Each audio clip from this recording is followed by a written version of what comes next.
एक सर्द सुबह की शुरुआत, दिल्ली की कड़कड़ाती ठंड में, जब पूरा शहर रजाई में दुबका होता है। सुबह के ठीक 6 बजे 24 साल की आर्या सिंह अपने कंधे पर बैग टांगे मेट्रो की तरफ बढ़ रही थी। आर्या कोई साधारण लड़की नहीं, बल्कि देश की एक उभरती हुई फील्ड रिपोर्टर थी। उसका मानना था कि अगर आपके पास सच बोलने का हौसला है तो आपका माइक किसी हथियार से कम नहीं। कॉलोनी नंबर 18 का सच। आर्या का रुख आज दिल्ली के उस इलाके की तरफ था जिसे कॉलोनी नंबर 18 कहा जाता था। वहां के बच्चे रहस्यमयी तरीके से बीमार पड़ रहे थे। आर्या ने वहां पहुंचते ही देखा कि लोग गंदा जहरीला पानी पीने को मजबूर हैं। उसने बिना देर किए कैमरा ऑन किया और दहाड़ते हुए लाइव रिपोर्टिंग शुरू की। ये आवाज देश के कानों तक पहुंचनी चाहिए। यहाँ के लोग पानी नहीं, जहर पी रहे हैं और प्रशासन सोया हुआ है। वहां के लोगों की आंखों में पहली बार एक उम्मीद दिखी कि कोई तो है जो उनके हक के लिए खड़ा है। धमकियां और डटकर सामना।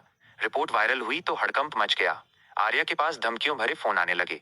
एक शख्स ने फोन पर उसे डराते हुए कहा, मैडम, ये मामला बंद कर दो वरना अंजाम बुरा होगा। लेकिन आर्या डरी नहीं। उसने दो टूक जवाब दिया, सच की आवाज को गोलियों से नहीं, समाधान से दबाया जा सकता है।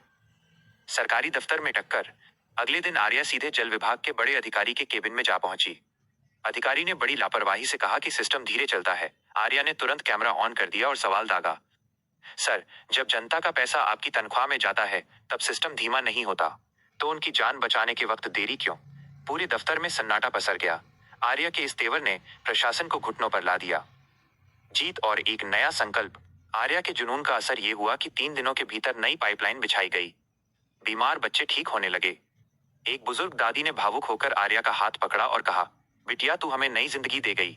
आर्या की आंखों में आंसू थे, पर दिल में सुकून। उसने मुस्कुराकर बस इतना कहा, दादी, मैं तो बस अपना फर्ज निभा रही थी। उपसंहार। आज आर्या सिर्फ एक रिपोर्टर नहीं, बल्कि करोड़ों दबे कुचले लोगों की उम्मीद बन चुकी है। वो देश के हर कोने में जाती है, चाहे वो किसानों का दर्द हो या मजदूरों की बेबसी।